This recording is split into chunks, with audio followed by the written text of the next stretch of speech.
like to call to order the Tuesday, December 10th, 2019 meeting of the Edina Parks and Recreation Commission.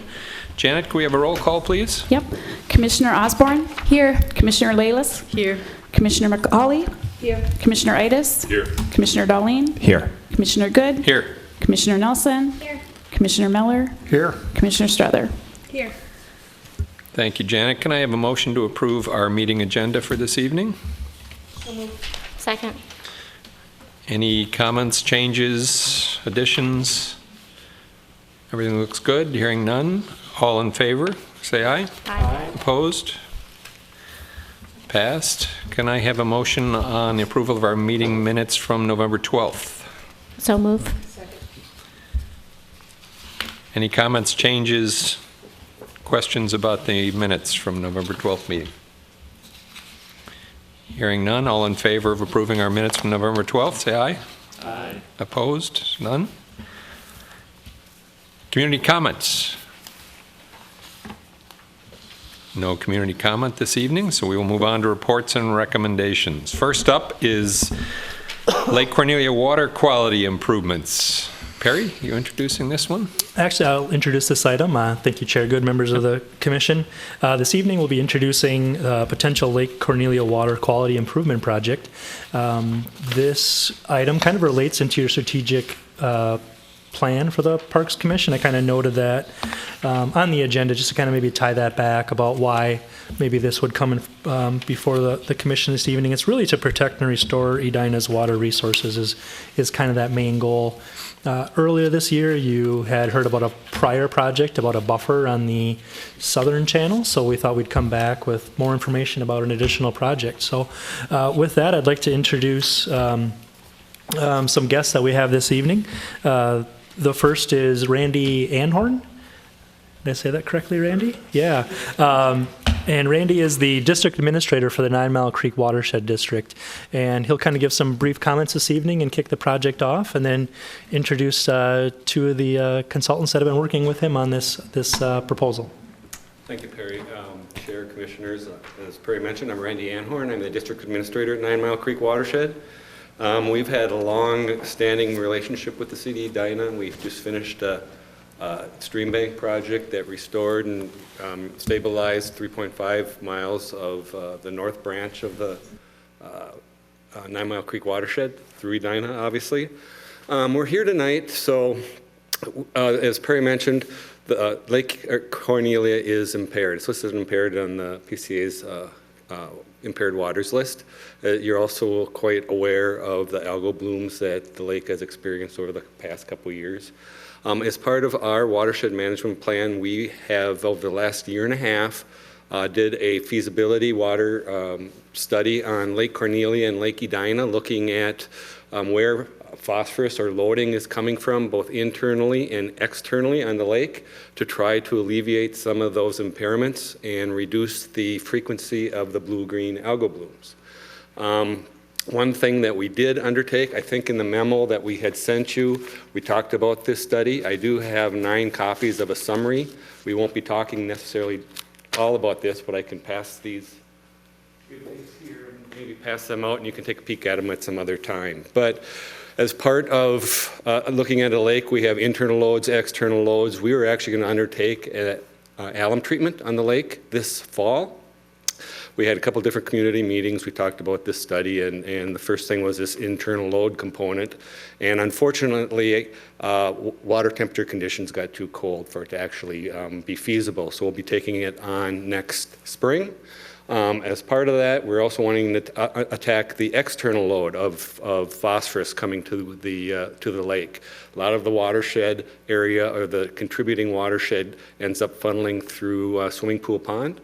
And we're here tonight to look at a stormwater best management practice to try to treat that water before it enters the lake. We've had a couple different meetings with city staff to talk about different alternatives, what might work, what might not work, and try to come up with really one good project. And again, it would be kind of public. We're here tonight to talk because it would be right on part of Rosland Park property. So I do have Our engineers from Bauer Engineering, Jana and Kurt, will be here tonight to talk a little bit. They're the ones that undertook the study and are looking at potentially feasibility and design of this project. So, Jana?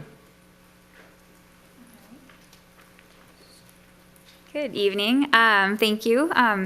My name is Jana Kiefer. I work for Bauer Engineering Company. I serve as the district engineer for the 9 Mile Creek Watershed District, and they hired Bauer Engineering to conduct this study for Lake Cornelia. As Randy mentioned, the Watershed District recently completed a study on the water quality in Lake Cornelia and then downstream Lake Edina. I don't know, Lake Edina is kind of tucked away, but it's that small lake that sits just east of Highway 100, just north of Fred Richards Golf Course there, that kind of in that residential neighborhood. And so water from Cornelia drains to Edina, then to 9 Mile Creek. So we undertook a study looking at the quality in both of those lakes. As Randy mentioned, we identified several management practices that we can do both in Lake Cornelia itself and then outside in the watershed. So we're going to talk a little bit about that tonight. Our goal tonight really is to introduce you to these concepts during really the early phases of it, and then just answer any questions you may have going forward. So I'm going to kick it off giving a little bit of background, and then I'm going to turn it over to Kurt Luthold, one of my colleagues, and he's going to walk you through the different design concepts that we looked at with 9 Mile Creek staff and Edina staff, including people from Parks, Public Works, and Engineering. So I don't know if you've maybe spent much time around Lake Cornelia, but it tends to have fairly poor water quality. It is a very shallow lake in a very densely developed area. It's got a large watershed, it's a small lake, and that can be those challenging conditions for shallow lakes. As Randy mentioned, it is included on the state's impaired waters list for too much excess nutrients. We oftentimes talk about or measure a lake's water quality by looking at phosphorus. And so what we have here on this slide is a couple of graphs. The first one on the left is the phosphorus concentrations. It's a summer average phosphorus concentrations in Lake Cornelia between 2003 and 2017. And shown on that blue line is the state water quality standard for shallow lakes. And so the state standard is 60 micrograms per liter. And as you can see, most years, the amount of phosphorus in Lake Cornelia is well above that. If you look at the graph on the right, that shows what the phosphorus concentrations are in Lake Edina downstream. And while those aren't quite as high, they're still above that state standard. And so both of these lakes are included on the state's list of water bodies that are impaired. And so a study's been done, and then management actions, are supposed to happen after that.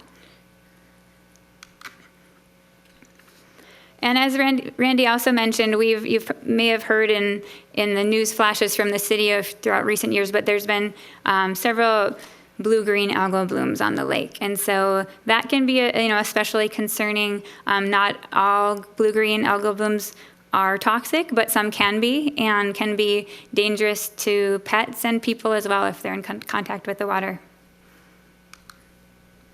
So we mentioned we did this study.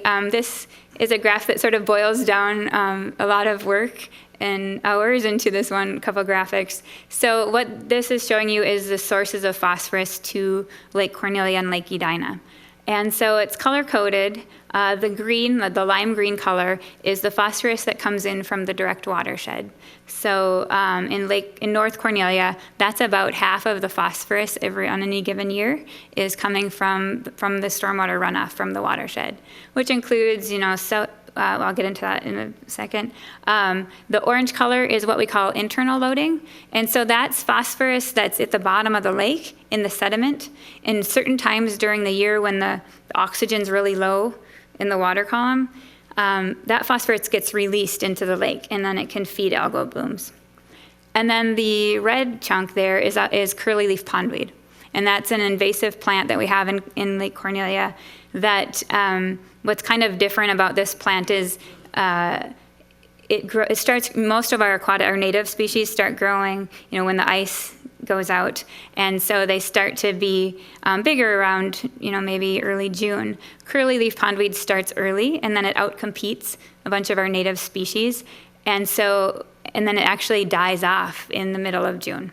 So what that does is it releases all of that phosphorus as it's decaying into the water body, and then it feeds the algae. So a lot of times when you have that plant, you might have these big algal blooms right around the 4th of July, which is exactly when we don't want to have it, especially in that lake.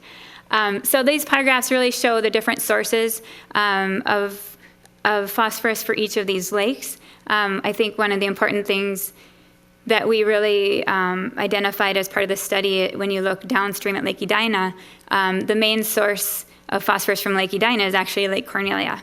So anything that we do upstream will have benefits as it trickles down through the system.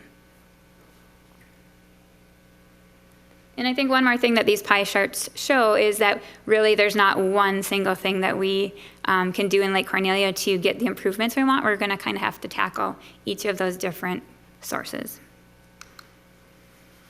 So to tackle that source that I think was shown in the lime green color, that direct watershed source, we essentially need to find places in the watershed where we can treat the stormwater before it gets to the lake. This graphic shows just a map of the watershed that drains to Lake Cornelia. As you can see, it's fairly large in comparison with the size of the lake. It's also quite developed. And so there's not a lot of open land just waiting for a stormwater BMP. The area that is shown in orange is the area that drains to the swimming pool pond. So swimming pool pond is what we call that pond that's sitting just north of the parking lot, the large parking lot there. It's labeled on here. So this really large area shown in orange all drains to the swimming pool pond before it goes to Lake Cornelia. So it's if we're looking at doing stormwater management in the park, we have a really nice place where we can catch a lot of that water and get access to a lot of that water versus some of the other areas in the watershed where it's would be trickier to get to be able to treat a large source. And with those green lines on there, are those all the underground storm drains? Yes, thank you. Yes, the green lines on there are the storm sewer that's all underneath. And so you can kind of get a sense for the complicated network of where water is going here. As you can see, like the Southdale area all discharges into what we're calling the Point of France pond. And then that water then flows under Valley View into the swimming pool pond and then eventually into Lake Cornelia. The ponds to the north they're Lake Nancy and Lake Otto. Those you receive water from some of the northern drainage areas north of 62, which then drain down into Cornelia as well. Is the phosphorus that's occurring, maybe I should know this already, but is it natural in occurrence or is there other reasons why it's so high? Sure, that's a great question. So phosphorus, it's both. I guess. Phosphorus is naturally occurring, and it happens through the breakdown of organic matter, breakdown of leaves. So a lot of our sources would be related to that, or the droppings from the trees, throughout our season. It also is related. It also attaches to sediment. So anytime we have dirt on our streets or in our parking lots, it has phosphorus attached to it. So generally, when you have large impervious areas, parking lots, roads, you collect a lot of dirt, and that's the dirt that gets sent down to the lake every time it rains. But is that dirt because of stuff they treat the roads with? Is it fertilizer? Is it all of it, or is it just natural? I would say it's more natural. It's not necessarily a chemical that's there's other chemicals that you would use on roadways or driveways that ends up in the water that's a little bit more not natural. Phosphorus is fairly natural and fairly prevalent. So anytime you have dirt, you're going to have phosphorus attached to it.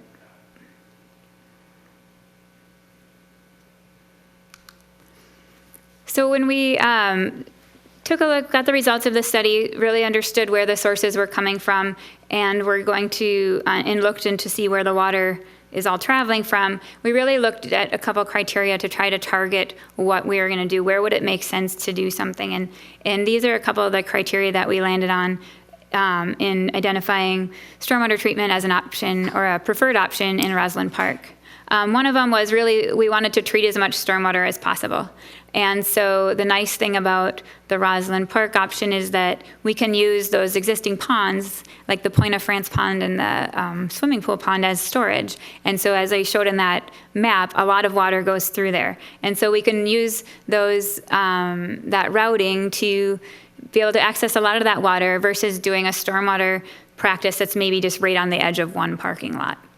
So it seemed efficient in that manner. We also were looking to target dissolved phosphorus removal. Phosphorus comes in a couple different forms. One is a particulate phosphorus, so it's phosphorus attached to sediment. The other is dissolved phosphorus, so that's organic type phosphorus that's really, really small and dissolved in the water column. When you send water through a pond, that particulate phosphorus settles out. The particles settle, and you can clean it that way. But the dissolved phosphorus is a little trickier. And because a lot of this water already goes through some ponds, we really wanted to target that dissolved phosphorus. Another criteria for citing a potential BMP was looking at the footprint and trying to minimize the impact to wherever we put it, but especially with the park. And so that's something we definitely kept in mind as we looked at options for citing a BMP. Can you, in 1 minute or less, dumb down treating the Sure. small phosphorus and getting it out? How does that happen? Yeah, that's a great question. So the easiest way to get it out is through sedimentation. Those are when it's attached. The dissolved phosphorus is tricky. It's quite tricky to get out, and there's not that many options. Sometimes you can infiltrate the water, and so then all of the water and the pollutants in it will leave your system and go down into the ground. If you don't have that as an option, then you need to resort to other ways. There's a few metals that can have a reaction with the phosphorus and pull phosphorus out of the water. Things like iron, aluminum, magnesium, calcium are a few of those that are able to have that chemical reaction where the phosphorus will detach and then sorb onto those metals and then fall out of the water. So there's not a lot of great options, but the ones that we've been using rely on those reactions to remove that phosphorus. Just put the metal in and it just... No, it doesn't need to be ionized. I mean, usually we would use it as kind of a filter media, and so then those reactions will happen with the water. Depending on the metal that you're using, the reactions will be more or less permanent, or that bond with the phosphorus will be more or less permanent. I'm not a chemist, so I don't want to pretend to be, so I don't know the specifics of each of those different reactions, but Whatever Yeah. the metal would have to be replaced, that's a consumable type thing? Like if you had rust in your water, and you ran it through in your house, that tank, eventually the media would have to be replaced. Okay. And so it has a finite life, but it all depends on how much it's going through. In general, is that lifetime, like for this project, is that lifetime a week, a month, a year, a decade? That's a good question, and it kind of depends. We haven't necessarily landed on what media we would use for this project, and that's something we would like to take a closer look at during the next step. I think we It's- be like 8 years, 8 to 10 years. It's several years at a minimum. Yeah, Okay. it's not weekly or even yearly. Okay. Thanks. All right, so I'm going to turn it over to Kurt, and he's going to kind of jump into these different concepts that we looked at. Thanks. Chair Good, members of the commission, thank you. So I will be talking about the different concepts that we have looked at. And concept number one was what we call our underground filtration treatment vault. This vault has the filter media that we were talking about. that takes out dissolved phosphorus. It would be located in the north parking lot. I've got a figure that will show you exactly where that is located. The second concept involves a pump, and it involves using up some green space within the park and creating a series of bioretention pools and streams that would have the filter media associated with it and do something similar to the underground vault. And the concept 2, based on feedback from staff, is kind of a hybrid of those two. It includes a pump and a vault, and I will go over these in a little more detail. But just to orientate you a little bit to what we mean when we say vault, vaults take this form. There's many different configurations, dimensions, things like that, but generally speaking, it's a concrete structure that is designed to hold the filter media, and at the bottom of this vault and under the filter media, you have a series of pipes that are the drains. So the water goes in the top, goes through the filter media, and then into the drains and discharges as treated. So the picture on the left, you can see those are the drains that would be at the bottom of a vault. The picture on the right is after some filter media has been placed inside the vault. And generally, you get 2 or 3 feet of this filter media inside the vault. Water comes in, goes through the top and out the drain top.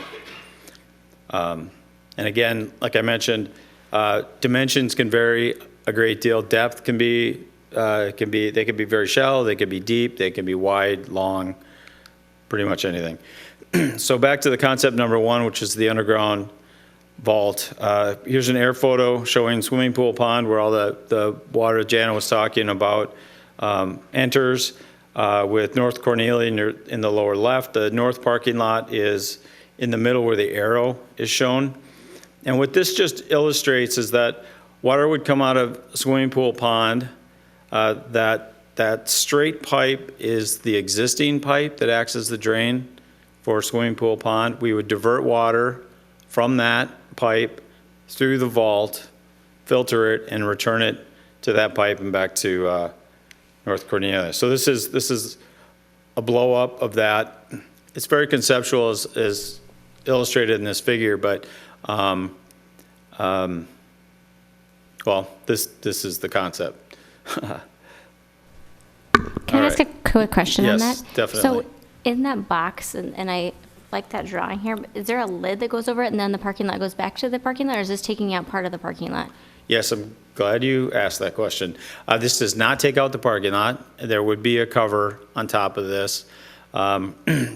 There's not a whole lot of elevation difference between the swimming pool pond water and the North Cornelia water, so this cover has to be pretty thin, so to speak. And the best method for that would be to have a grate, which has a pretty thin profile, as opposed to having a concrete cover on it, which would have to be much thicker.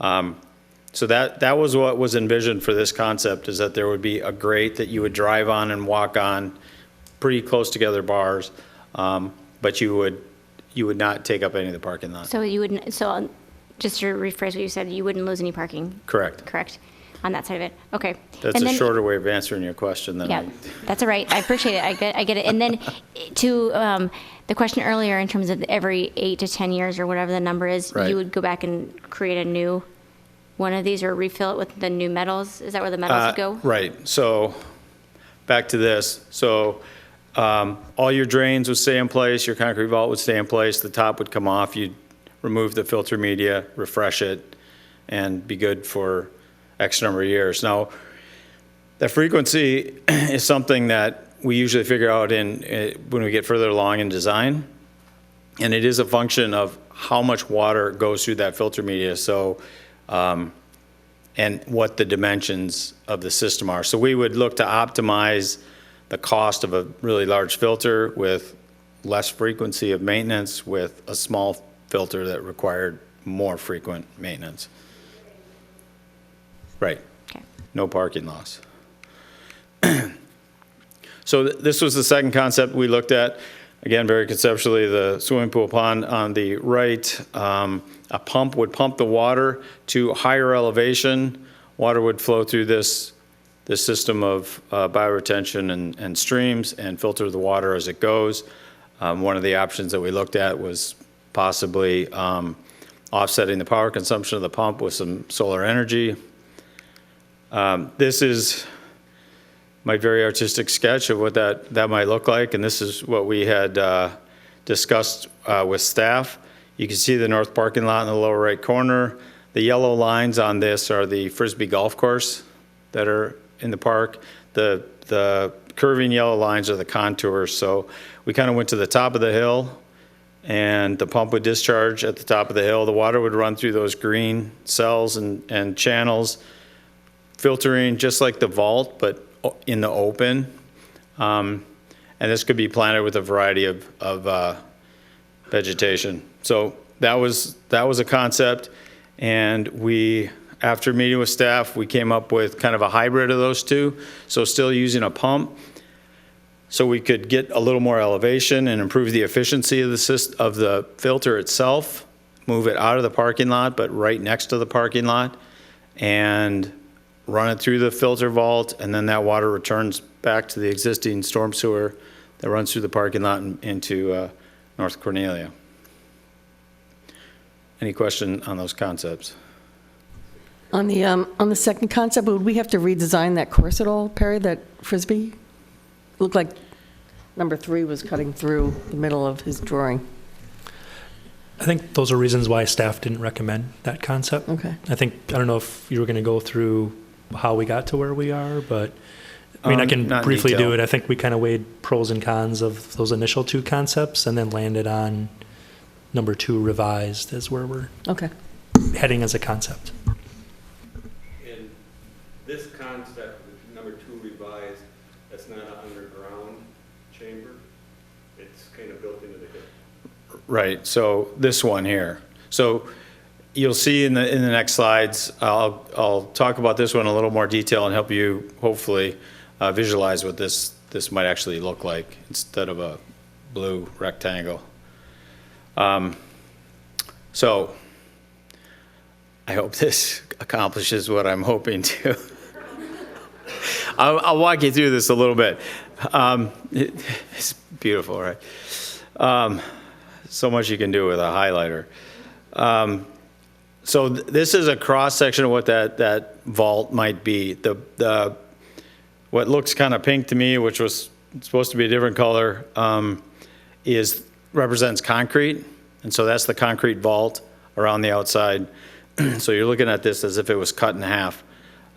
So then you've got at the very top, number 6, that's the grate that goes on top. We're not driving on this, but we also don't want people walking in it and messing around with the filter media. So there would be a grate on top, and the filter media is shown by those diagonal lines.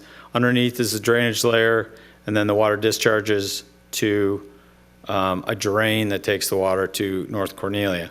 The diagonal line that's shown on there would be the approximate ground elevation through there. So the triangle, so to speak, on the left would be exposed.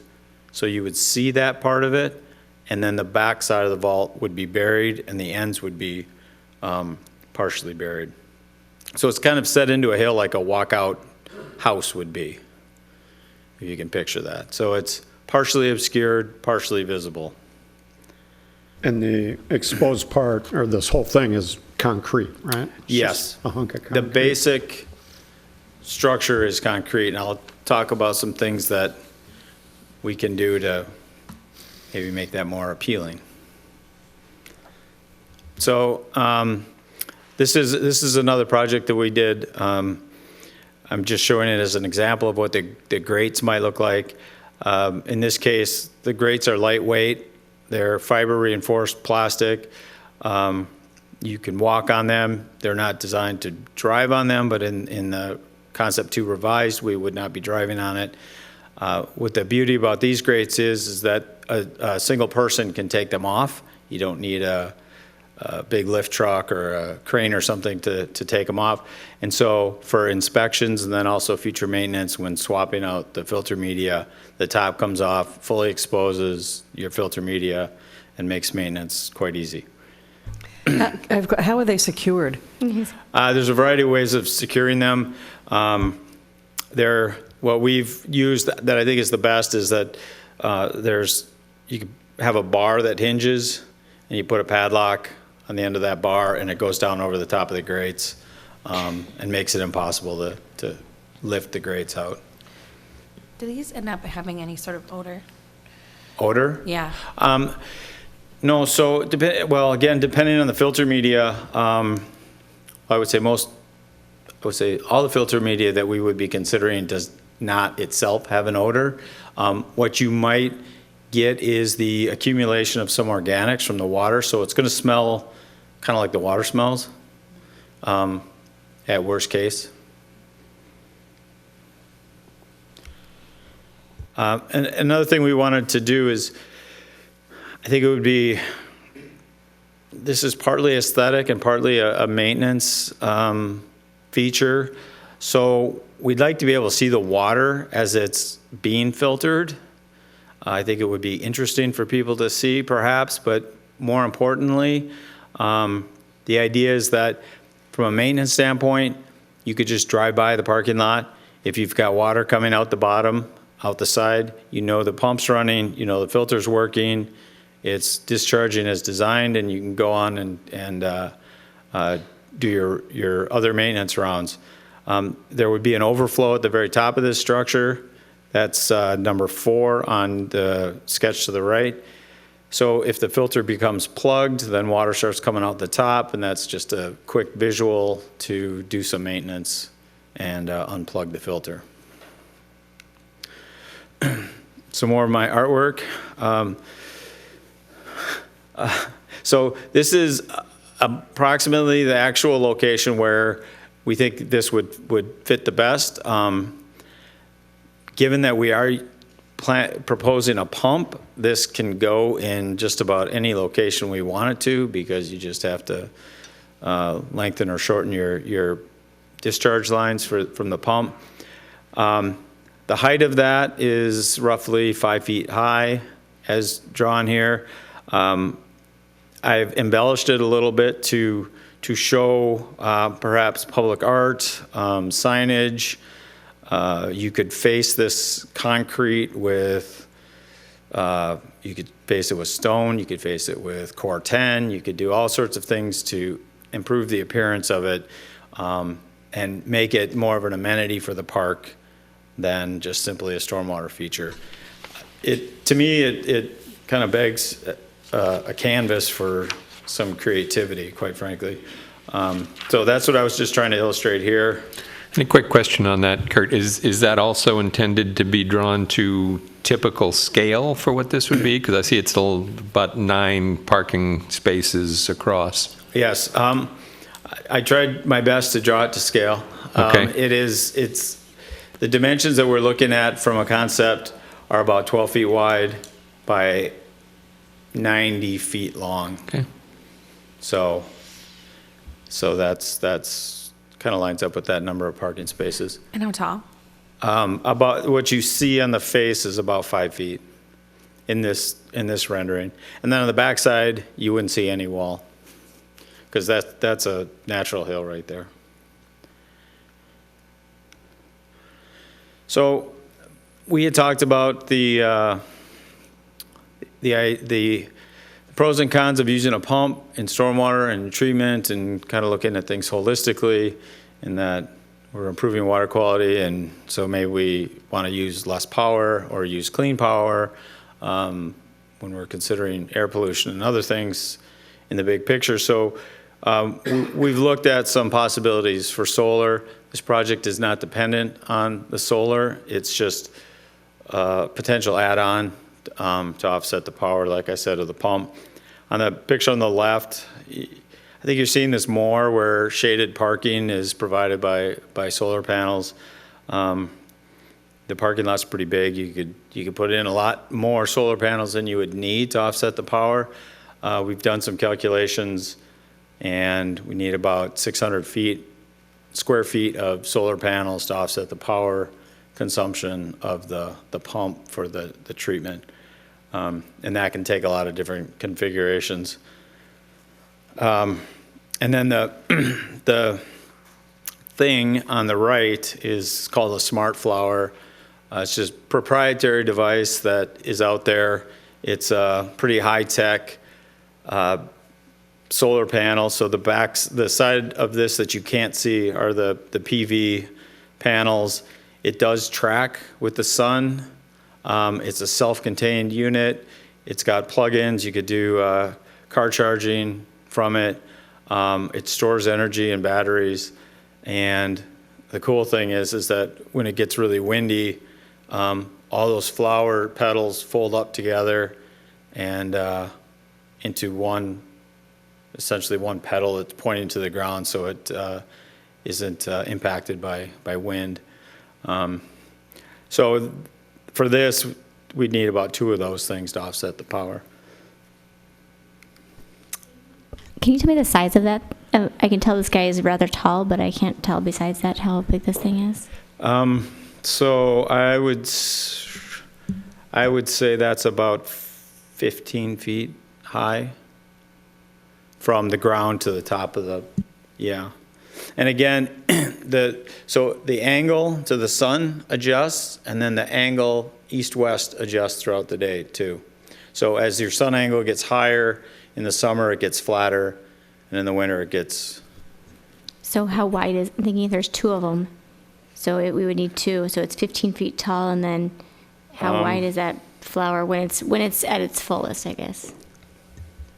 12 feet. I mean... Yeah, I would say just using that guy as my engineer's scale, I would say it's 12. I would say the diameter is roughly 12 to 15 feet on the solar flower part of it.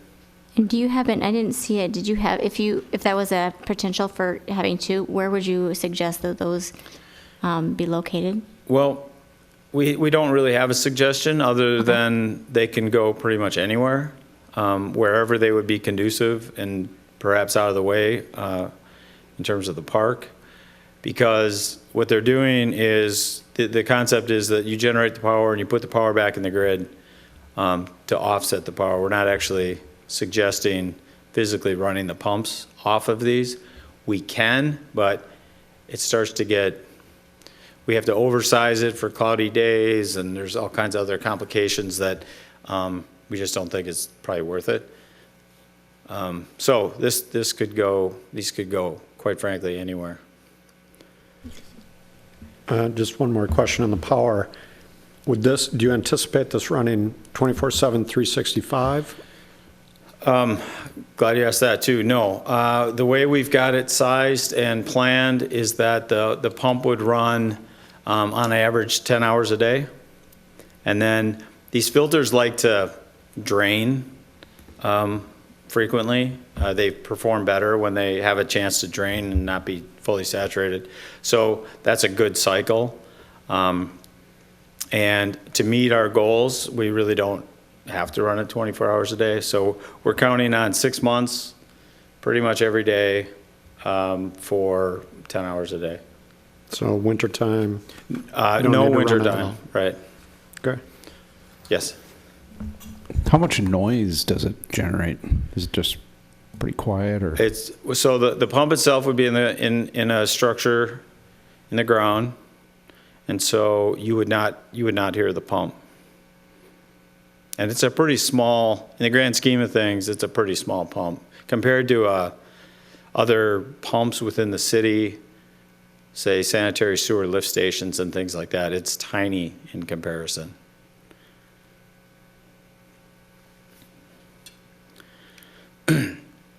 So then back to kind of the canvas of this wall and some possibilities. I just threw some ideas out just to spark some questions maybe, or other ideas potentially. The image on the left is a cistern at Maplewood Mall. There's stormwater in that cistern. Kids hand pumps, water cascades down and turns these wheels and rings these bells, and it's a fun interactive thing to do as you're entering Maplewood Mall. So that's one idea. On the right is Mississippi WMO's office building, and they commissioned some public art for signage, and these light up at night with LED lights, and pretty neat. Some other things, the Core 10 that I mentioned, that rusted steel, you either love it or hate it, I think, but that example is on the left. You could do cool things with lighting and other artwork, and or signage, just park signage too. And then lastly, these are just some railings that on some projects that we've done that could enhance the project. So the idea is that the city would operate this and maintain it. So we have attempted to make this as maintenance friendly as possible. So the fact that it's right next to the parking lot helps with the maintenance, definitely. The fact that we can open up the whole top really helps with maintenance as well, ease of maintenance. And then from a watershed and water quality standpoint, there are some things that we could do if interested. We could partition the vault, 1, 2, 3 partitions, put alternative filter media into those different partitions and test it. If you remember those pictures where the water was coming out those pipes, you could easily sample those locations, compare the results of the different filter media. So it could be kind of a quasi-research project as well. Quickly, so pros and cons. We've talked about a lot of these already, but definitely the vault in the parking lot has the advantage of that it's a gravity system. It's easily accessible for maintenance. There's no loss of park space, or there's no loss of parking space. It does require a larger footprint because we have to treat larger flows, because it only treats when it's raining and there's runoff, instead of 10 hours a day every single day. So that's a downside of that one. There's some higher costs associated with redoing the parking lot and things. This is the option 2, smaller footprint, again, easily accessible for maintenance. Knowing your exact design flows, because it's a pump, makes design much more efficient. And it does treat more water on an annual basis. And I would say the biggest downside, which I don't really see as a big downside, is that it's got this small pump that is needed. And so, quick question for you on the visible to public, and I'm trying to get my mind around this. So if I'm standing in the parking lot back to the playground and shelter, this is in front of me, right? And it's 90 feet across, 5 feet high, 12 feet deep into the hill. Yes, so it's on the north side of the parking lot, right? So it's the opposite side of that parking lot from the pool. Yeah, so west side, isn't it? All right. Unfortunately, the parking lot's Northwest. actually at an angle. Northwest, yeah. Northwest is technically right. Yep, okay. Yep. And I have just sketched up some other ways of potentially reducing the height of that wall. I mean, we could bury part of the front of the wall. The wall could be 2.5 feet high. So there's quite a few options there as well. Okay.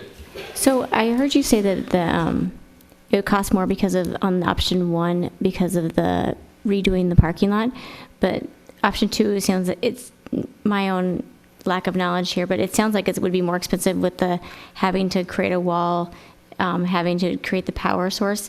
Am I missing something, that this one is actually less expensive?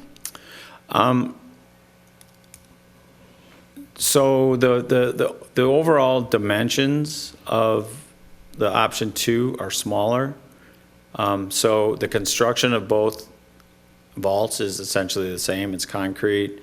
It's reinforced concrete. And so the smaller you can make the footprint, or the smaller you can make the size, the less cost there is. you're right that the pump is an additional cost. That's really not all that great, and that the other increased cost as part of option one more than offset the cost of the additional pipe, or of the pump, I should say. And that includes not just the pump in option two, but also any form of wall. I mean, that doesn't look like a very cheap wall to decorate, even in any of your examples. So Might the do it way cheap. the wall is decorated is it's got about 1 million different possibilities. Absolutely, and a million different price options. Right. There could be, just a concrete wall in some people's world here, but a lot of the other options aren't cheap-looking options. So that's why I was trying to understand, like the actual cost of refixing the existing parking lot when you have to overlay it versus the pump cost and power plus. And it's Edina, so it's not going to be cheap and ugly, so it's going to be pretty and it's going to cost a lot. So that's why I'm just trying to understand the difference of that. Thank you. That's true. Maybe we can make it a part of it. Yes. Right. I mean, if you give that to someone in artwork and say, put something up here, it might not cost us anything, right? Well, I think maybe later we can talk about how a partnership with 9 Mile Creek Watershed District would actually work and what we can each bring to the table throughout this project. So, would the vault being above ground be more vulnerable to like vandalism because the grates can be removed, or are those like locked? I don't know. Yeah. So whenever we're designing things, we're thinking about vandalism, and you certainly can't prevent it, but you can design to minimize the impacts of vandalism. We would absolutely design this so that somebody could not come and take those grates off, for one thing. The concrete wall itself, concrete is a very durable building material and would be quite difficult to vandalize. I would say that most likely vandalism would be spray painting of something. What about refuse or garbage or those types of things? Do those have any impact if they go through the grates as opposed to a concrete lid in terms of does it disrupt the mechanism? So things falling through the top, the grate is pretty fine to begin with, so it would be, let's say a plastic water bottle would not go through it. You might get small leaves and things through it, which would not have an adverse impact on it.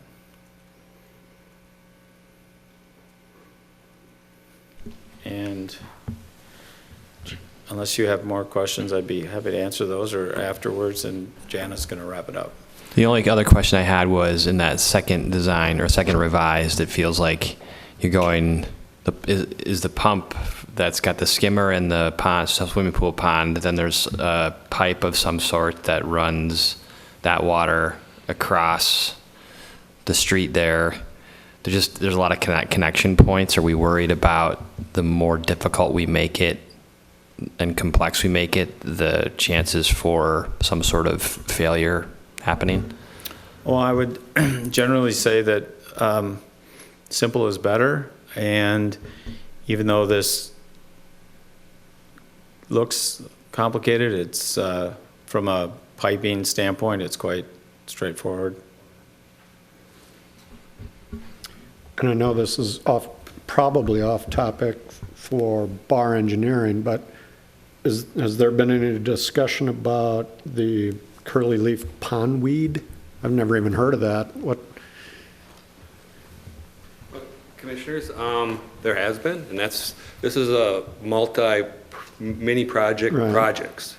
Internal, alum, curly leaf. The city actually currently treats curly leaf pondweed each spring. We'll continue to do that. And we're going to continue to look, as a watershed side, continue to look at watershed-based projects. But another big thing is the fishery. I mean, I don't know if any of that information got passed around. You guys have a lot of goldfish in that lake. And the goldfish act like carp, and the carp root in the sediments. So another phase down the line will be us looking at the carp, what we can do about the carp. Could be adding a predator fish so that they eat, like bass. We may have to add some potential aeration to cause a refuge for the fish in the wintertime in one of the lakes, so the predator fish stay alive and they can take on the goldfish. We'll hopefully get rid of them, and the carp. But as to curly leaf, yeah, the city's going to continue to do that. We may look at other options as well if we need to hit it harder in some areas. Realistically, you'll never get rid of all the curly leaf pondweed, but what you want to do is create a fair and more diverse balance so we have the natives that can try to compete with the invasives. Mm-hmm. Okay, thank you. Chair Good, maybe I could add a few staff comments from Tom Swenson, the Assistant Director of Parks and Maintenance, might be able to add a few things as well. But we just wanted to emphasize as well as this is very initial ground level concept work. So I think we've discussed in the past about projects coming before the commission that are already gone. I think just to ground you in where next steps are, next steps for this is actually Randy's taking this to his board for the first time to kind of see his concept. Yeah. So we are very early on. So a lot of those questions that you had about what about this, what about that, this is just all conceptual at this time. So I think our goal is to go commission, have the 9 Mile Creek Watershed District Board see it, and then the city council kind of at that concept level really gather feedback, and then district staff and engineering staff can go back to say, okay, what does actually design development look like, and what do we need to kind of move forward to kind of meet those mutual goals. I think from staff perspective, looking at those various options, the grading in the parking lot, while maybe seemed simple from an engineering standpoint, caused us a little bit of concern just about people walking, snow plowing, dogs walking across. How would that heat up in the winter, kids in bare feet, just that aspect of it, we weren't quite sure. Would we end up plowing grates off in the winter and we'd have to go back and replace them? The rerouting of Frisbee golf and trying to build something within that, we don't even know what that area of the park might be needed for in 10 years, 15 years. So to kind of dedicate that area, right there was like, okay, do we really want to kind of dedicate with infrastructure further into the park when we know, okay, we're pretty sure this is kind of that closest connection with the concept too. Maybe this is one we should kind of vet out a little bit more. So I think, I don't know if you had anything else to add, but that was kind of where we were looking at things from a pure concept level at this point. And then 2 revised really is the least impact to the park, square footage wise. So if you look at that underground storage in the parking lot, it's a huge footprint. It's almost 3/4 of the parking lot. And those grates, removing them is going to be a challenge, closing that whole part of the park to maintain it.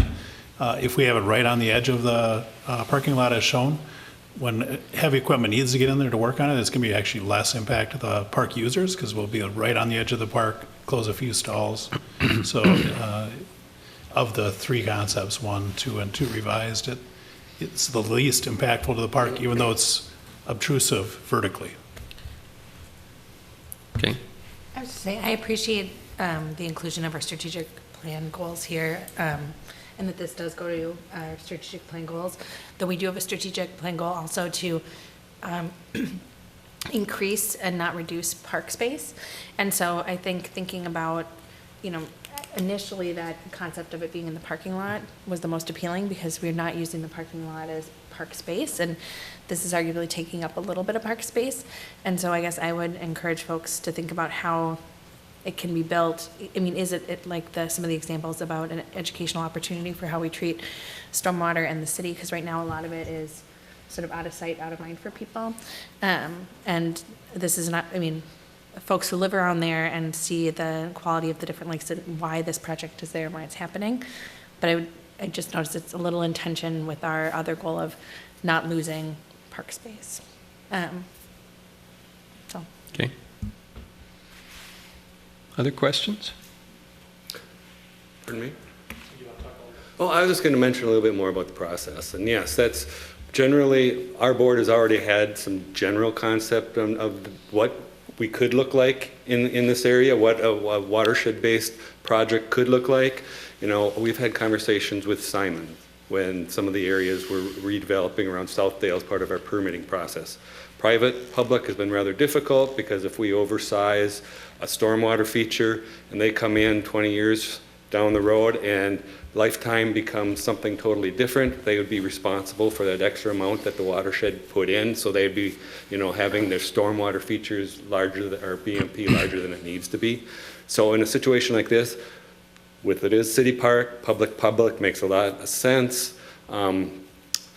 So the next stage would be going back to our board. We're actually going next week and saying, here's kind of where we landed after we had conversations with city staff. We talked to the park commission. Realistically tonight, it's kind of, is this really a no-go? I mean, we're trying to read the park commission to see how that's going. Eventually we'd have to then come back to our board.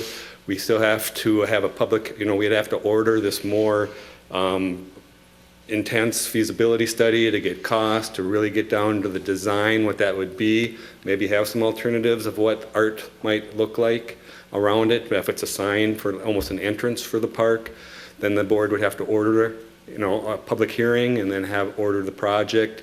Obviously, city council would have to come into play as well because it is in the park.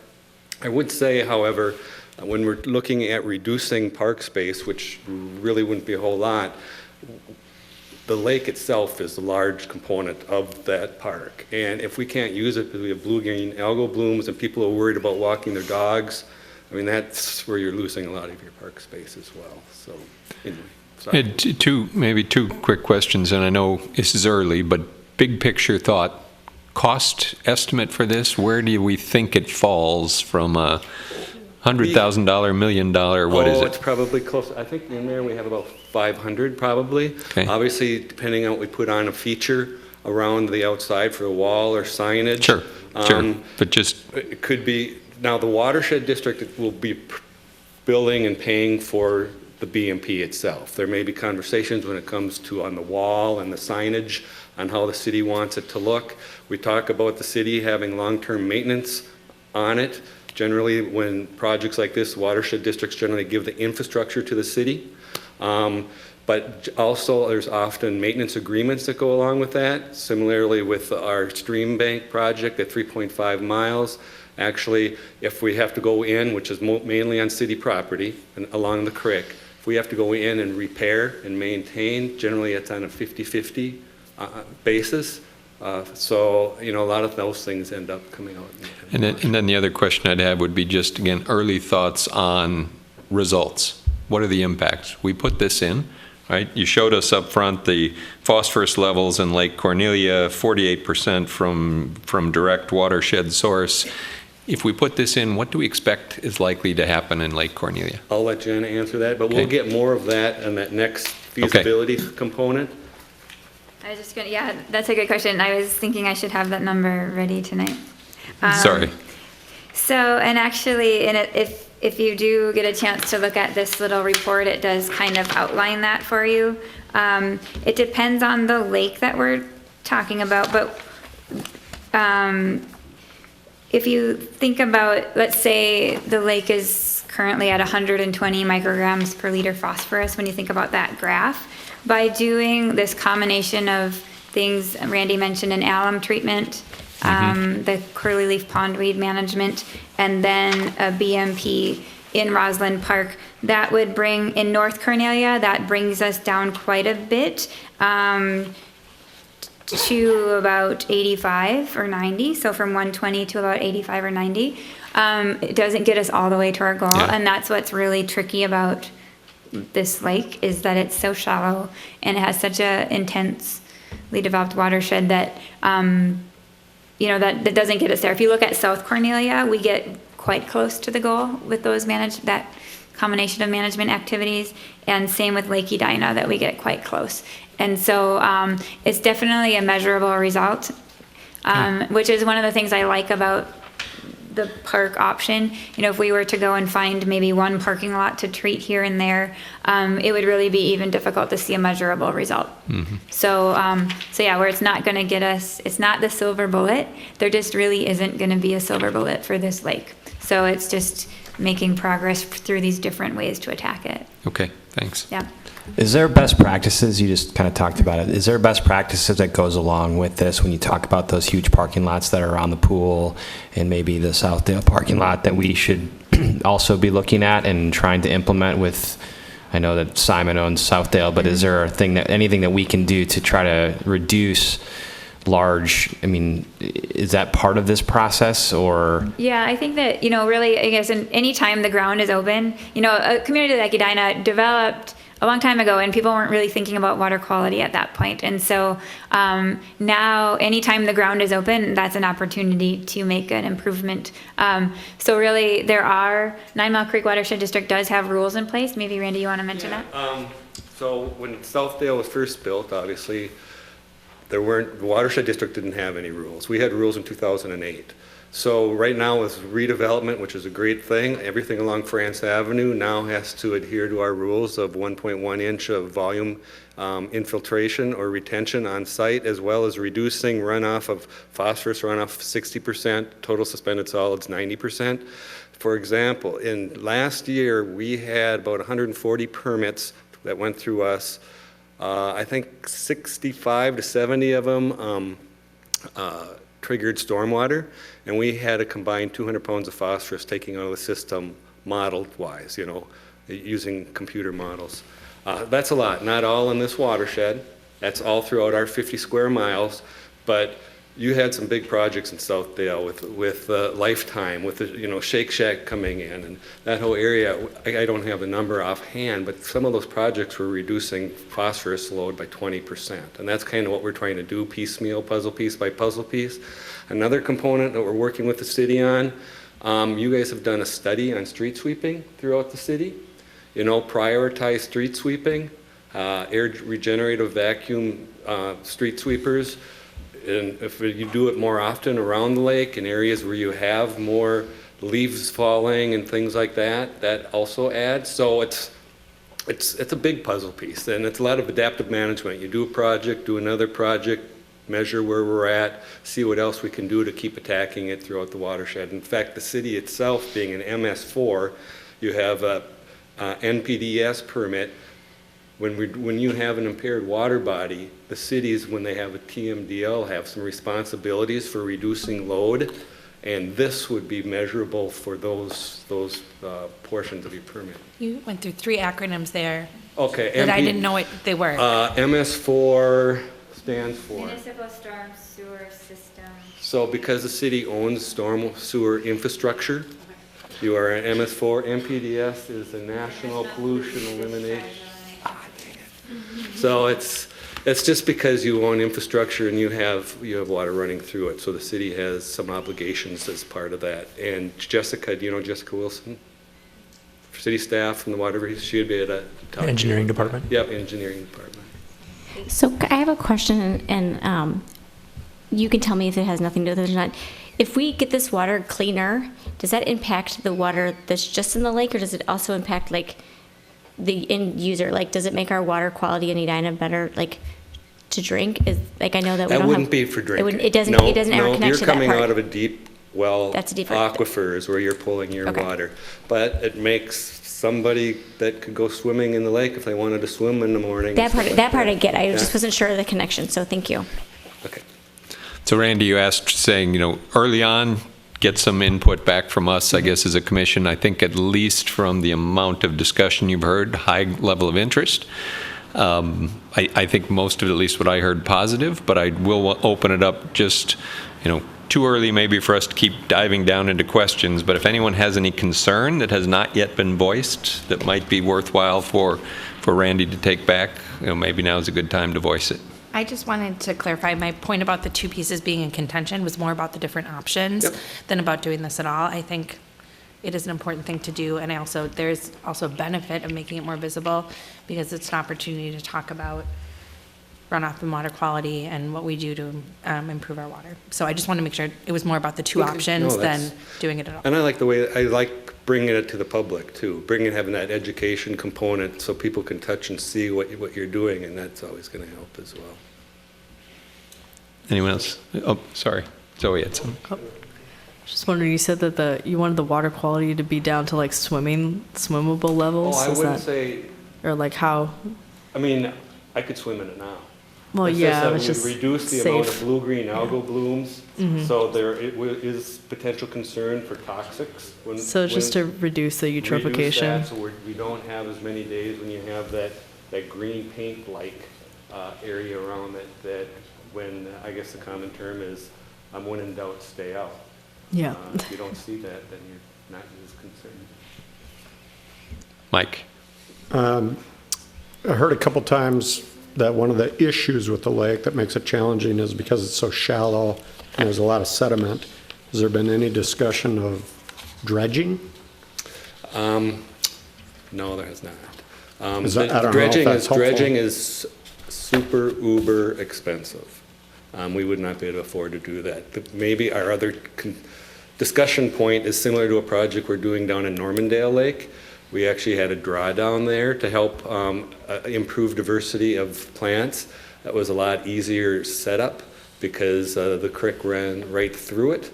And I don't know if last winter, we actually drew it down and then let it fill back up early this spring. But the big component of that project, similarly, we're looking at addressing internal loading. So we did an alum treatment there, super shallow lake. We have fisheries issues there. However, that lake isn't listed as impaired. It's right on that 60 parts per billion threshold. But the overall holistic view of that project down there is trying to create diversity and look at a lot of the biology around it. So I think that there is an opportunity as part of Cornelia, even if we can't get right down to that 60, we try to get rid of the invasives as best we can, the carp, and improve the overall health of the lake, not just water quality wise, but the overall holistic view. Good. And I think there's probably a definition of a shallow lake, but just for perspective, I think the North Basin is maybe 5 feet deep at its deepest, so. I think the whole lake, I don't know if there's even an area, so more terminology. So aquatic biology or limnology, you look at lakes, they'll have a limnetic zone, which is a 0 to 15 foot area that generally, that's where all the plants grow. For most lakes anyway, unless they're so turbid that you can't get light through.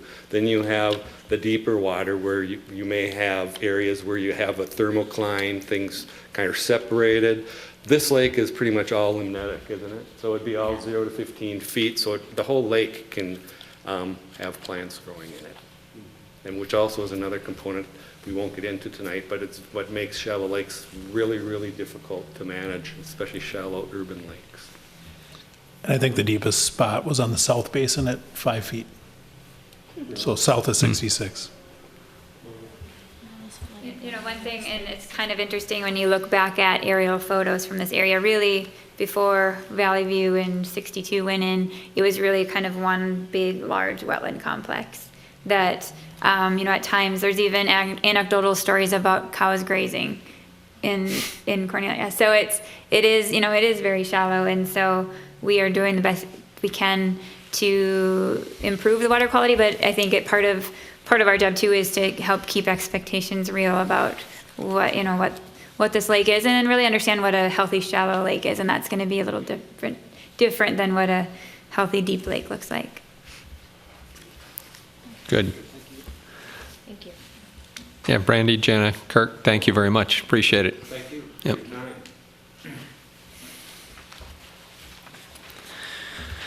Okay, and as we wrapped that one up, I do want to follow up on a point Julie made, and Perry noted it as well, but if you hadn't seen it, Perry has started to try to tie some of our agenda items back to things in our strategic focus, so hopefully that keeps us a little bit grounded on why we're seeing things on our agenda, and can kind of pull that into our discussion as well, and trying to reduce things that are just randomly dropping in, but are staying tied in with our strategic focus and soon our comp plan commitments as well. So next up on our agenda, park assignments. And Janet, is this a refreshed sheet that you gave us to look at? Yep. Or is this, so this is different from what we have in the packet? Yep, this afternoon. All right, so we've got some additions to our park assignments for next year. And I noticed from, I think, our discussion before, Perry, we still had an open item to say, is there some kind of a cheat sheet or framework or helper that you can provide that makes visits meaningful and gives some content back? So that's still an open item for us to complete. Anyone, we still have what? Just a quick look here. 2, 3, 4, 5, 6, 8. So I did not 10 or 11. submit my preferred parks, and I would be happy to be sort of popped into any of these open parks. The park I was mentioning to someone that I visit, like when it's not absolutely freezing out all the time, is Chowan Park, which is still open. But otherwise, I'm happy to cover any of the open parks. Okay, done. Wrap that one up in a hurry. Anyone else that sees one that they want to put their name to or hasn't had a chance to? I can add Cornelia to mine. Or me to it. Can you have more than one person on a park? Or- Yes. Okay. Would I be able to be added to the Strackhauer? Certainly. Happy to have you on that. All right. I can also take Melody Lake, and then I can do Normandale Park. Okay. Okay. If we could just pause 1 second, I can catch up on the note taking.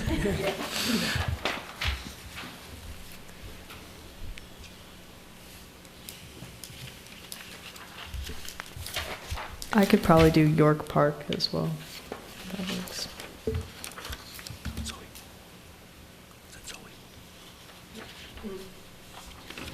And Julie's got all the others. Hey, I had a question on here. It's great that we have the adopted by list. Mm-hmm. And I was thinking it would also be nice if we, as commissioners who are assigned to the parks, got in touch with them to introduce ourselves, to make a connection. Give the contact information. Contact. Yeah, is there any contact information for like Jake and Will? Yeah, I have all that information. Okay, terrific.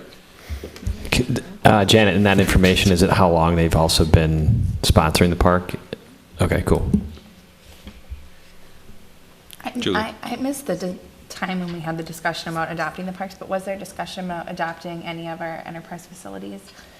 At the time, I don't think we had any drive on enterprise facilities. We kind of talked about potentially associations Yeah, okay. and getting tags with associations, but not the enterprise facilities. I think it depends, the value of it depends on sort of the work product that's supposed to come out Yep. of this, so.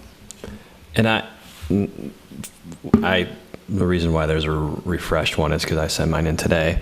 But when I said Rosland and Braemar, for me at least, it was more that I thought that, to Julie's point, they had enterprise facilities within those parks. So I wanted to, that in my mind, those would be included as part of the whatever oversight, or, you know, as I'm spending time in those, and specifically those ones that would be also included, not only just the park facilities or the park or those types of things, but also the pool in Rosland or the arena or whatever, and the dome and stuff with Braemar. So that was at least my thought process when I mentioned those.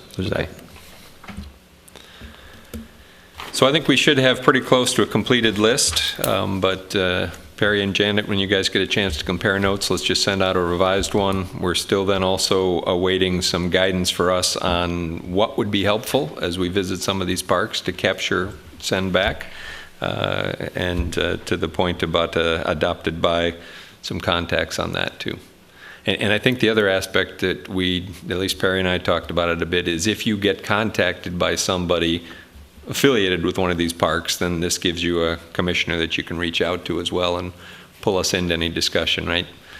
If someone from an unnamed park wants to have a chat about something, bring us along and we can share the discussion with you. Be happy to have the support. Good. All right. Next up, commission work plans.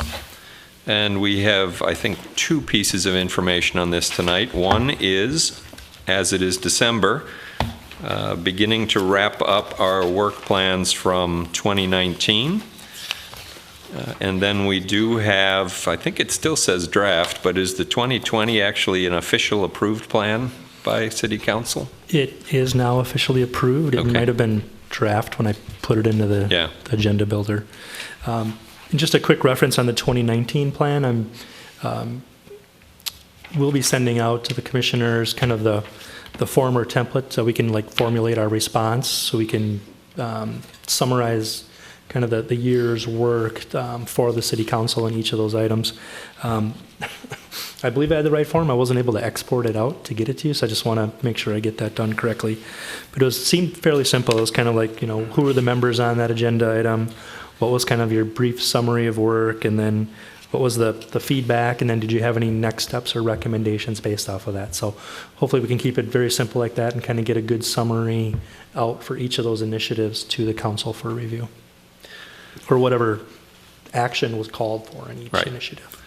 So unless anyone has something new that they want to raise tonight on one of the 2019 work plan items, which we can certainly take on, that was really the summary we wanted to get, is we're trying to wrap those up, and the intent was to use the framework that Perry just noted, send out to the members that were on each initiative, and for those teams, in essence, to put their heads together and just do a brief wrap up that we can provide to City Council in January, and then call those closed out, with the exception, I believe, one that has rolled over to 2020.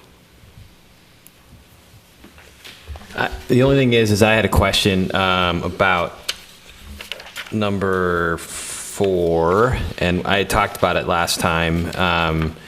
I was able to have a conversation with the athletic director at the high school. I had another conversation with him. I heard last time, unless I misheard what was said, that there may have already been a conversation with him and or his staff about something with the city and the schools putting together some sort of plan. So it seems like they may have been working independently on the same kind of thought, along the same kind of train of thought as we were. And when I mentioned that to him the last time I spoke with him, he wasn't totally familiar. So I guess maybe offline we could try to see if there's a way to triangulate if there really is Tiffany or someone from city staff is actually, it might not even be in the Parks Department, but trying to formulate something and reached out, as well as he's all on board for trying to figure this out and has someone from community education that needs to be a part of that conversation. But if there's 2 work efforts that are going on, we should try to maybe combine those, and instead of having 2 separate things happening that are trying to accomplish the same thing. And I'll check on that. Nothing that I'm familiar with. We were going to have an introductory meeting yesterday, but it got canceled due to scheduling. Sure. And that was also to kind of talk about a little bit of some of the field use just as a customer relationship that we had over the summer and how we can iron out some of those details, but also about some old agreements that we were going to try to update that hadn't gotten done during the transitionary period before I came on. So I don't think it was anything related to study, but I can double check. And maybe it was that. I mean, I think the outcome of what we were trying to do is that formulation of that, as well as helping direct perception within the community. He just seemed a little confused by what you just described. I mentioned to him that there was something that was going to be held, and maybe he didn't look at his calendar. I don't know, but it just, so just wanted to make you aware of that. And Matt, as we're on initiative number 4, why don't the 2 of us connect to kind of do our wrap up? And if we need to, Perry, we could pull you into that as well, and just make sure we've got a good cohesive description of where we land at the end of the year, what's being handed off to Park and Rec School Connection. Okay, so on to 2020. You have in your packet the now formally approved Park and Recreation Plan for 2020. It has 7 initiatives on it. 1 initiative is a carryover, I believe, initiative number 2. It may have been expanded a little bit in some of its language, but it is in essence a carryover from before.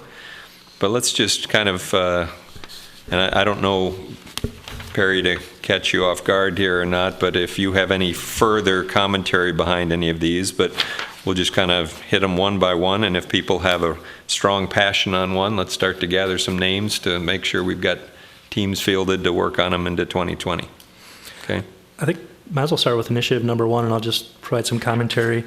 That was a new initiative that the commission kind of presented to the council about studying sustainability matters within our park. You had talked about, the Highlands park that was flooding, Lewis Park flooding, kind of the status of that.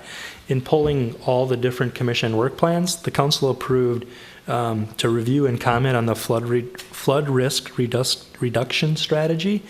That is a task force that the city currently has working on it, as well as a climate action plan that the Environmental Commission is working on. So kind of the thought process there was, before starting another initiative or study, let's look at the results of these two, or the proposed reports on those, and have the Park Commission weigh in on kind of those findings and what's being recommended back to the council. There may be work items that come out of that directly relate to the commission's work. And an example was, the flood reduction task force was looking at, where do we move stormwater? How do we alleviate flooding? And kind of the first natural reaction is maybe it should go to the parks, which is great. Then we need to design our parks outside of the 1950 model that didn't have any stormwater capacity or rules built in, to how they can continue to function as parks if we do that. So there may be things that come out of these two initiatives that the commission will want to weigh in on, and could be future items. So that was kind of the one that was the modified, probably the most out of any of the initiatives that the commission proposed. So. And so just to provide a bit of clarity, at least as I look at this one, it says review and comment on these two items, right? Flood risk reduction strategy and climate action plan. Now, one of the things we learned from 2019 is when we have to await for something else to be completed, we can't review and comment on it until that's done. And in this case, that's what I see in these two, right? These are not yet completed. They are work that is being done. When it's completed, it will come to us for our review and comment. You are correct. And so if that takes until November, we've got to hustle to get something done in a hurry. I don't think that's the plan of the task force that's reviewing it right now. Got it. I think they have a timeline. Initiative number one, Matt, you had a Well, I was just going to, along those same lines that Greg had just mentioned, I'm curious to know, Perry, if you've been able to, if this is something that's iterative, both the flood risk reduction strategy and climate action plan, are there going to be touch points for whomever from the Parks Commission signs up to be on this work plan item, to kind of see things as they iterate, as opposed to, say it comes to us in August, we'll cut it in the middle, not November, say it comes to us in August, it's this fully baked plan, and they're just saying, we need you to put together a resolution and a recommendation, and then we've got to pass it, and we really didn't have a lot to say. I mean, I think what we saw the first part of this meeting lends us to, we have, as a group, have interest in flooding and water retention and water quality and those things for the parks. So just wondering if that has been intimated to you during these discussions, as this falls on our work plan. It wasn't something that probably we brought up, or is that possible?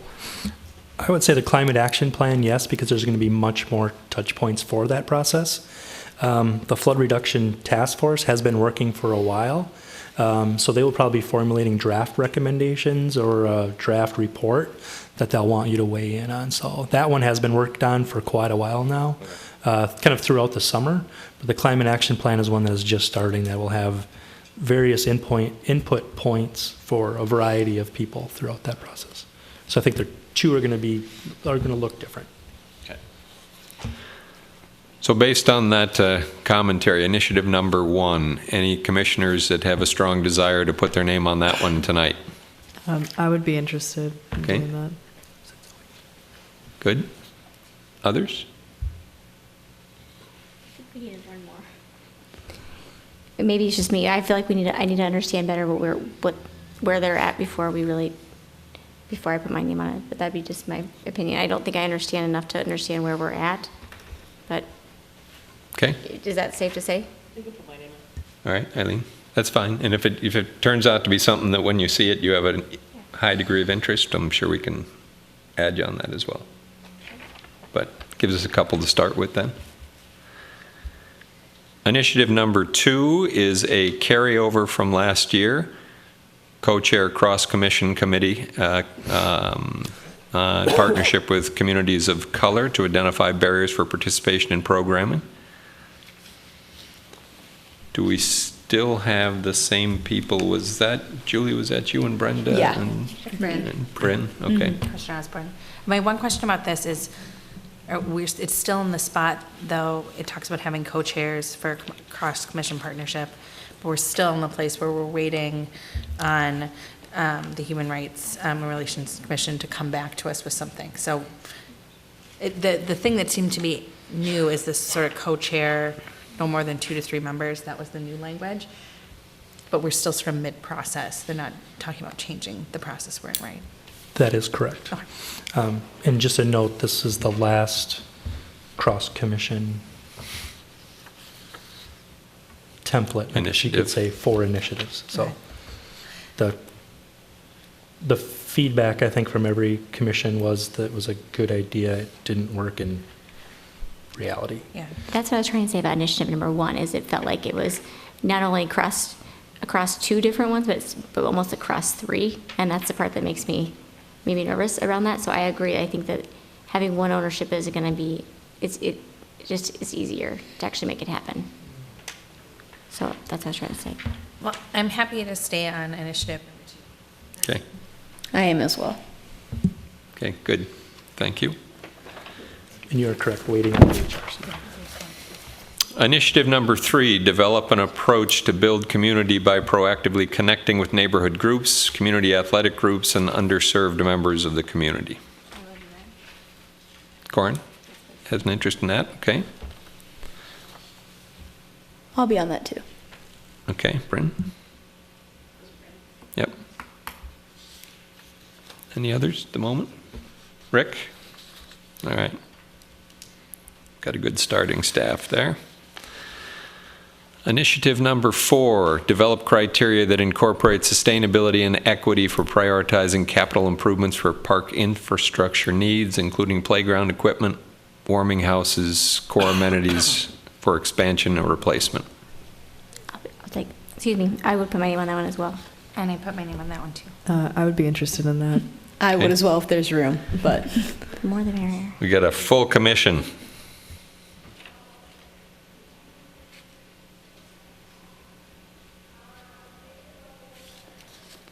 All right, it's a good starting point. Yep. All right.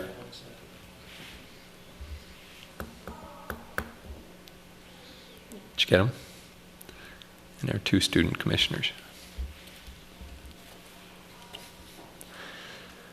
Initiative number 5, assist staff with the pursuit of funding opportunities for Braemar Park Master Plan. Pat, I'll be on that one as well. And Rick, okay. Mike, Pat, Greg, and Rick.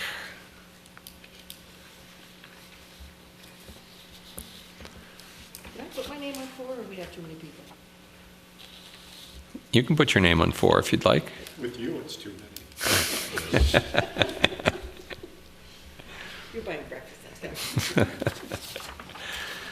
All right, initiative number 6, assist staff with the pursuit of funding opportunities for Fred Richards Park Master Plan. I'll be on that one. Okay. Pat, Matt, Rick.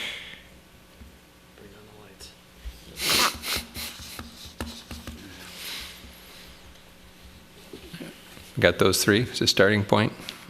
Matt, Pat, Rick. And then initiative number 7, studying report on the strategic goal of 15% Edina land dedicated to parks and green spaces. And I think I would expand this to be not just that, but other metrics that might be ways to measure what good looks like and how we're doing. I'd like to be on that one too. I'll join that one also. Mike. Matt, Greg, and Mike to start with. I have one question. On number 3, did Rick say that he would be on that one? Yes. Thanks.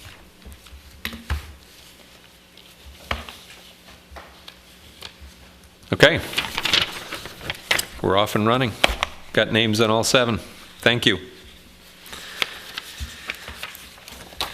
All right, that wraps up reports and recommendations. Next up, chair and member comments. Anyone have anything to share this evening? I have a question. Are we going to be grooming trails at Braemar this winter? Somebody was asking me that. Oh, cross-country ski trails? Yeah. No, we're not. We're not. Have we done that in the past? It's been a long time from what I heard.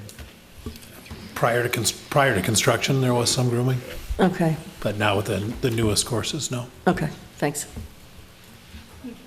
But there's still people skiing and all that, just making their own trails. So they won't get shot. Is that because we're concerned about the course? Okay.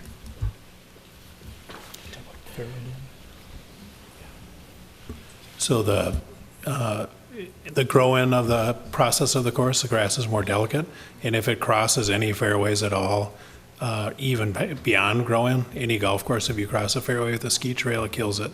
So it really limits routing capability on the golf course. Would that be, though, an argument to groom some trails, to send people the directions we want them to go instead of having them just use the course? Because my understanding is people, I don't cross-country ski, but that they ski on the course. So just a little 2-track trail would recover really quickly in the spring, but a full-width groomer is impactful to the golf season. Okay, that makes sense. I believe the greens are roped off, yes.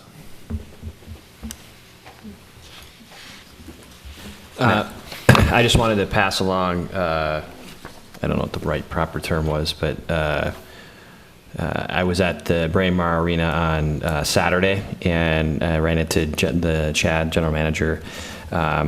As I was leaving the facility, there was for a varsity hockey game, and there were some unruly fans, and I just wanted to commend him on the way he was able to handle that with both security as well as the refereeing of the high school game. They were able to, I guess, calm the situation very quickly, and they were able to escort the people out. And then general manager Chad was apologizing to patrons as they were leaving, which I thought was above and beyond what needed to be done. But obviously, with people with kids, which I was one of those people. I had my young son with me, and I really thought the way he handled it was professional, both for the people that were being escorted out as well as people that were just there to enjoy the game. So I just wanted to commend him and his staff on the way they handled that. Thank you. Good, thanks. Anyone else this evening? No? All right. Just want to Mike? echo again, love the tie-in of the strategic plan stuff on these projects. That's fantastic. So, whoever thought of that, kudos. While we're sending out love, I would also say I also love, you haven't even gotten there yet, but I did read it first, the sheet, you know, like we've been asking for as long as I've been on this board, which seems like forever, the whole, like, your updates and heading it in writing, and I just really appreciate that it's in here. I know you haven't spoken about it yet, but we did read about it, and I love that it's in here, so I'm not just taking notes and we can have speaking points. So since we're sending out love, I'm just figuring I'd send out love for this too. Good. It's time of the year. You know? That's right. Tra-la. All right, Perry, turn it over to you for staff comments. Yeah, I'll make some informational items very brief. Just wanted to point out that the 2020 calendar of meetings has been approved. You have your traditional second Tuesday of the month, all the way through with the exception of August. And that's basically due to the state primary election. So, And if I could interject at that as well, I'd written myself a note. We generally look to try to get 2 off-site meetings during the year to get ourselves out of council chambers, go to an enterprise facility, go somewhere else. So if people have some thoughts around places that we'd like to hold one of our meetings this upcoming year, let's begin to generate those ideas, send them to Perry and Janet. We can get them on the calendar and begin to plan that as well.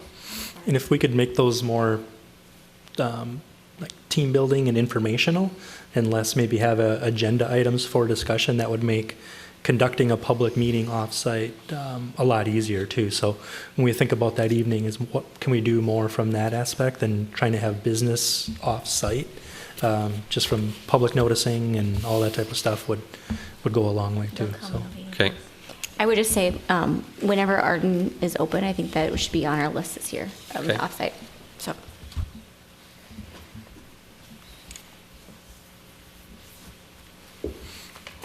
So just pointing out the 2020 schedule, and then get to the kind of the informational items, and just wanted to kind of put basically some monthly highlights that you may or may want to know. Just a brief one, the fees and charges will go next Tuesday. We have not solved what a half-season pass would look like. We have a talented person in our finance department who's been kind of set up I guess you could say a little bit of a spreadsheet widget where we can do various inputs. We've not found a way yet that we won't lose money at a price we think people can do it. So we're going to keep working on that piece of it, but just wanted to update the commission on that since that was kind of outstanding from November. Work continues at Arden Park, not only from the flooding standpoint of the rink, but also finalizing the warming house. If all goes well, weather permitting, and I think we've got the weather right now. I don't know. Looking at Tom for his staff of keeping them warm the next couple of days, they can keep putting water down. We are looking at a December 16th opening for rinks. Kind of put in some comments from the Braemar Golf Dome. Those statements are actually on the Google reviews page. So that's what has been kind of coming in unfiltered, I guess you could say, from users. It's been very successful so far, and a really good response from the people that are using the new technology as well. I had, Perry, if I could, I had one comment from a resident that's used that around how the cost structure has changed, where before he said, I used to just be able to get a bucket of balls, I could go out there and hit as long as I want. Now it's a timed thing, and I got to pay for my half an hour, and when the half an hour is over, I got to go back out and pay for another half an hour. Again, I haven't been there yet, so I can't speak to that personally, but that was just one bit of feedback that I heard from the way someone was experiencing it. And we're still doing bucket prices Monday through Thursday. Right. I think you did mention that. During the week, he thought it was different. He was there on a Saturday. And Time golf is Friday, Saturday, Sunday, and what's new is it's time golf on Friday. Okay. That used to be a bucket day, but it was time golf on Saturday and Sunday, and it's kind of an easier way to manage the demand that we have on site to know, when can I expect a bay open. Okay. So it's kind of that fine-tuning piece. Do you still use the system when you get a bucket? You do. Okay. Correct. Some feedback I've gotten on the timed is thought it was pretty expensive at $16 for half an hour. So I don't know how that compares to other places around town off the top of my head, but that's the feedback I got. Yep. I think from what we compared to, we're still pretty low. But I think it's new, so it's newer. The arena's been busy, obviously, hockey season. The Cake Eater tournament was over Thanksgiving. They anticipate about 12,000 people went through Braemar over that Friday, Saturday, and Sunday. So the Dome's been doing well. Centennial Lakes Parks finished up their final reservation, moving towards outdoor skating as well. That hopefully will be open as well next Monday. A little bit different there. We're trying to freeze the pond as well, so we got to make sure that's safe throughout the system before we'll let people on. Edinburgh has its upcoming New Year's Eve party. I thought I'd say that on air if anyone's watching. So that is Monday the 30th, and it's kind of a pre-New Year's Eve for children from 5 to 7:30 p.m. So best way is to register online, edinaparks.com or edinburghpark.com. As I mentioned a couple times, outdoor rinks. And just two council actions of note, they did adopt the 2020 budget last meeting. That includes the anticipated 2021 operating budget as well. And on the 3rd, the comprehensive guide plan was adopted by the city council. And thanks to the commission for their work on that, especially Chair Good as kind of serving as the liaison to that work. So I think that was about 3 years worth of guiding throughout that. So at least thank you. 2. It was a solid 2. At least 2, yeah. So thank Plenty you very of much. iterations that we had here in front of the commission. And the note on the budget too, Perry, that would be nice maybe for us to think about an agenda item at some time early next calendar year, just for you to give us an update on what that looks like. Surprises, disappointments, what it means to kind of just general operating. That'd probably be helpful for us also. I think we should also do another maybe a CIP follow-up, especially when one of the initiatives is the prioritization. Yep. Yep, that'd be good. Good, thank you. Any last comments this evening? No? No, well said. Can I have a motion to adjourn? So move. Second? Second. All in favor? Aye. We're adjourned. Thank you, everyone.